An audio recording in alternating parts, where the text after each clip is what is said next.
Shalom, shalom, queridos amigos. Bienvenidos un día más a Israel a Diario. Hoy es martes 11 de febrero, 13 del mes de Shvat. Llevamos 494 días de guerra, todavía con 76 rehenes dentro de la Franja de Gaza y una nueva crisis seria, muy grave, que a nosotros nos preocupa, y yo no puedo dejar de pensar e imaginar lo que están sintiendo y pensando las familias de los rehenes, sus seres queridos, sobre todo de los que están a punto de salir, muy cerca de ser liberados, y de los que teóricamente saldrán en la segunda etapa del acuerdo, que cada vez parece más lejana. Comenzamos entonces con dos noticias que no están en los diarios de hoy. Esta mañana la familia Berman anunció que recibió una prueba de vida de los hermanos gemelos Ziv y Gali Berman, de 27 años de edad, que fueron secuestrados en la masacre del 7 de octubre de 2023 en el kibutz Kfar Aza.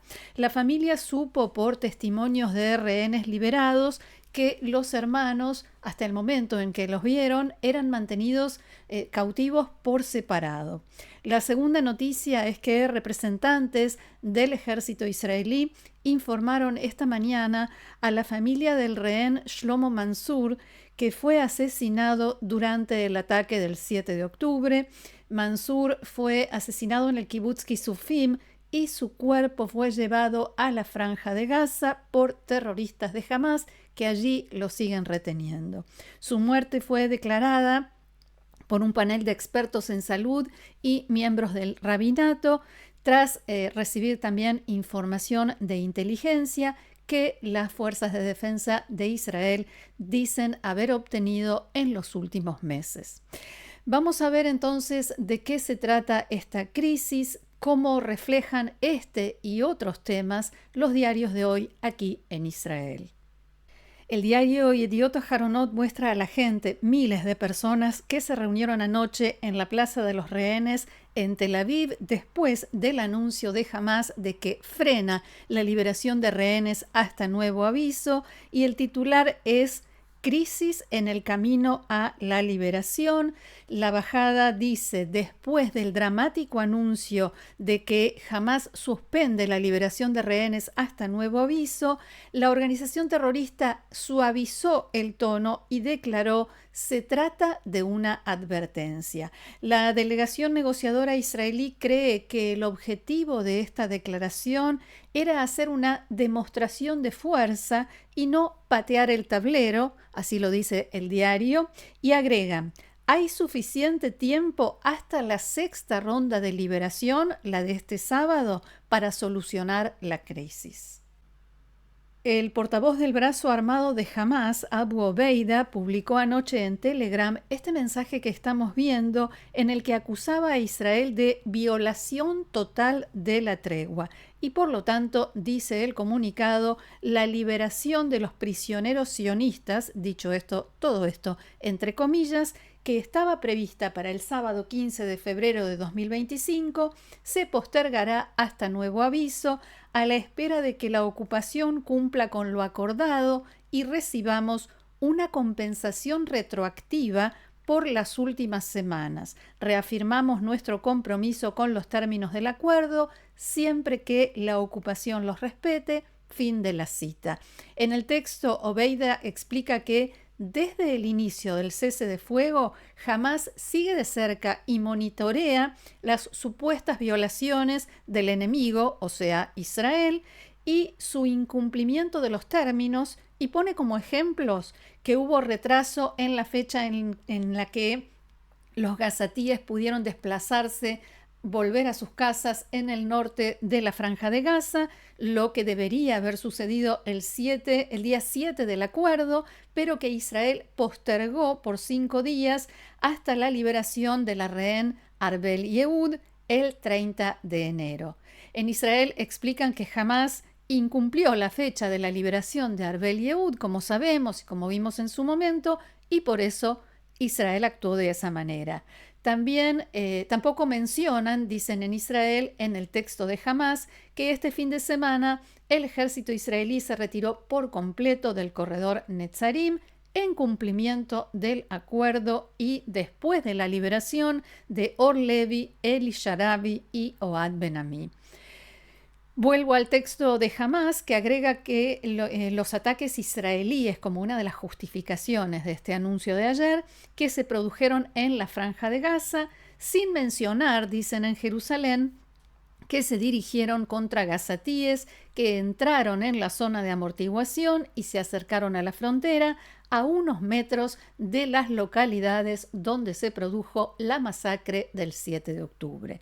También denuncian un retraso en la entrega de ayuda humanitaria que Israel desmiente en forma categórica y también retraso en la llegada a la Franja de Gaza de miles de tiendas para los refugiados palestinos y para trabajadores palestinos, algo que explican en Israel depende de los mediadores y no del gobierno israelí. En comentarios posteriores, el grupo terrorista dijo que estaba dispuesto a cumplir con la liberación a tiempo si Israel deja de violar el acuerdo de cese de fuego, o sea, como decía recién el diario Ma'ariv, comenzaron a suavizar el tono. En Hamás también explicaron que hicieron el anuncio intencionalmente 5 días antes de la liberación para dar a los mediadores suficiente oportunidad de presionar a Israel para que cumpla con sus obligaciones y para mantener una puerta abierta para implementar el intercambio a tiempo si la ocupación se adhiere a sus obligaciones, siempre citando las palabras, la terminología de Hamás. Canal 12 de la televisión israelí también citó a una fuente de Israel que señaló que si Hamás hubiese querido hacer estallar, como se dice en hebreo, el acuerdo, podría haber anunciado el retraso mucho más cerca de la liberación programada, el viernes o incluso el mismo sábado, en lugar de cuando faltaba casi una semana para volver al cronograma. Nos vamos ahora a la primera plana de Ma'ariv, que destaca también el anuncio de Hamás y titula Buscando una solución. Y en la bajada agrega, en Jerusalén estiman que Hamás está buscando mejorar su posición, su situación en las negociaciones de cara a las próximas liberaciones y presionar a Israel para que muestre más seriedad en las conversaciones sobre la segunda etapa. Ese es el texto de la bajada de este diario. Recordemos que Israel todavía no dio por iniciadas estas conversaciones de la segunda etapa, que en realidad debieron haber comenzado, según lo establece el acuerdo, hace más de una semana. El primer ministro Netanyahu envió a la delegación negociadora a Qatar solo por un día y sin mandato, sin potestad para negociar la segunda etapa, solo dialogar sobre detalles técnicos de la primera fase. El primer ministro Netanyahu mantuvo anoche una consulta con altos mandos de las fuerzas de seguridad, y decidió adelantar la reunión de gabinete de seguridad que estaba prevista para esta noche, para hoy a las 11 de la mañana.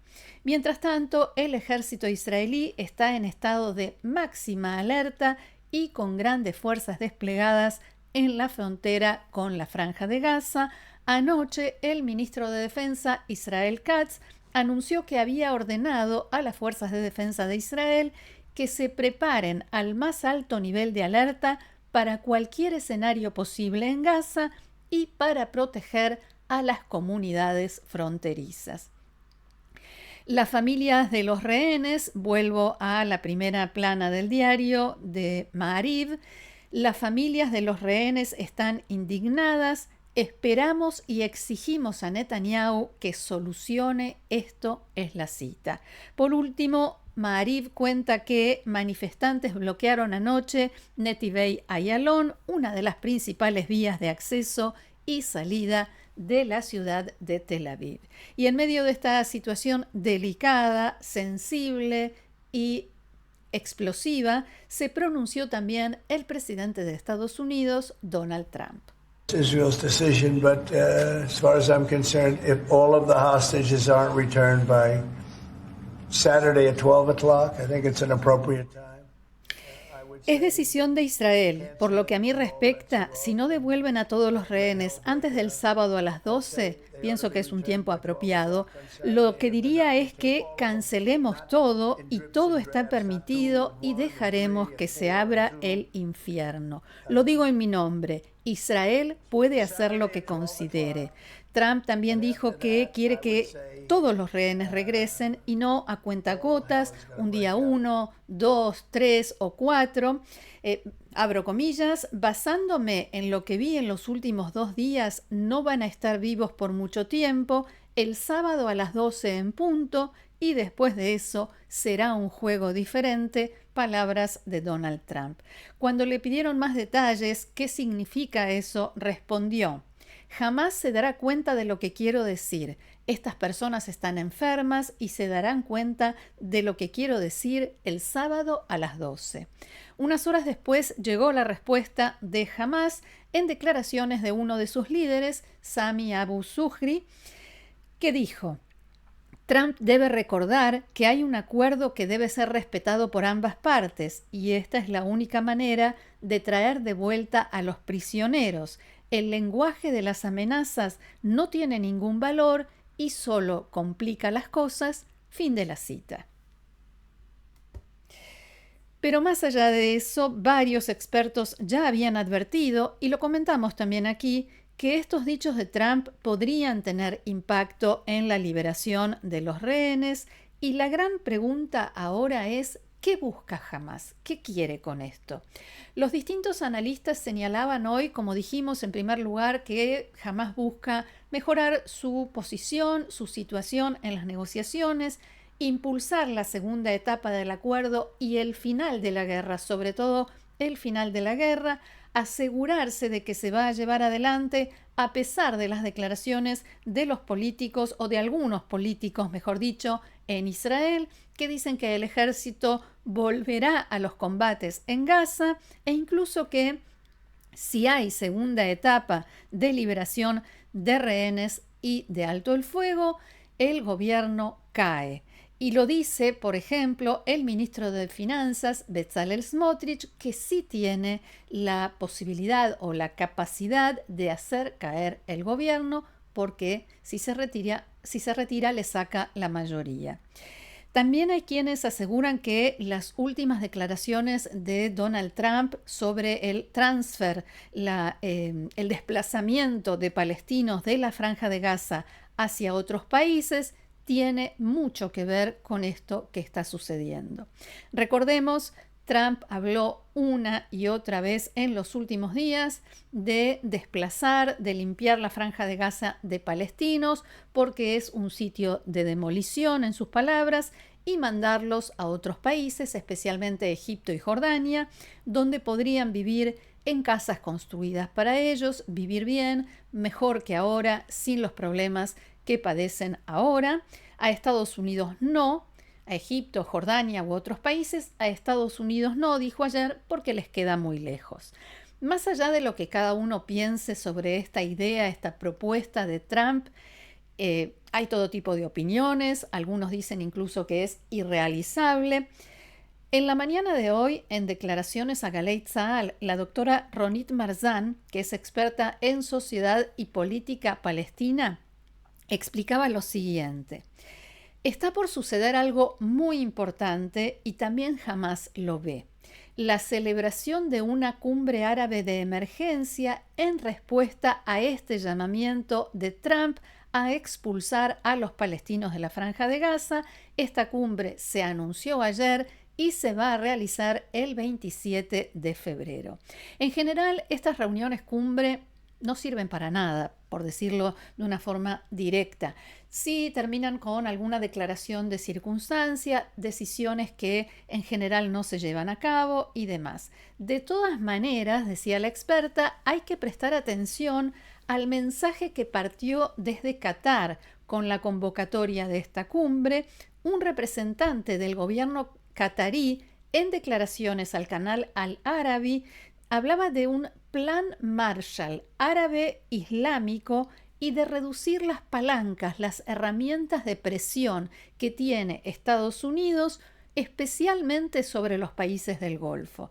El representante de Qatar habló de la posibilidad de formar un sistema árabe de defensa mutua para dejar de depender de Estados Unidos. O sea, decirles a los norteamericanos: dejen de presionarnos, no necesitamos más los servicios de defensa que ustedes nos dan y que nos exigen invertir billones y billones en Estados Unidos, debido a que las circunstancias han cambiado, Irán está debilitado, no nos va a atacar, al menos no a corto plazo, no puede interferir en los asuntos internos de nuestros países porque tiene que estar ocupado en sus propios problemas.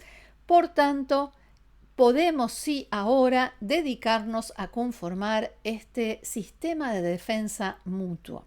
Este mensaje es especialmente importante para Egipto y Jordania, que necesitan el respaldo de los países árabes y especialmente de los países del Golfo para poder resistir la presión de Trump, para poder enfrentarse a la exigencia de Trump de recibir a los refugiados palestinos, a los eventuales refugiados palestinos de la Franja de Gaza en sus territorios. La experta hizo hincapié en que cuando uno empuja a países de Medio Oriente a los extremos y los humilla, lo que genera es la unión de frentes.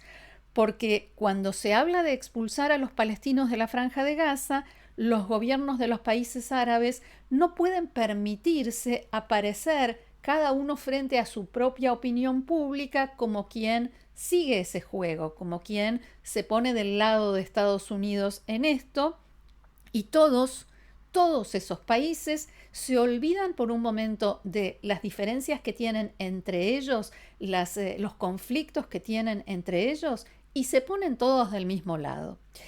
Habrá que ver entonces qué es más irrealizable o qué se derrumba primero, si el pacto de defensa mutua árabe-musulmán o la Riviera de Donald Trump en la Franja de Gaza, dicen todos los expertos, casi todos los expertos.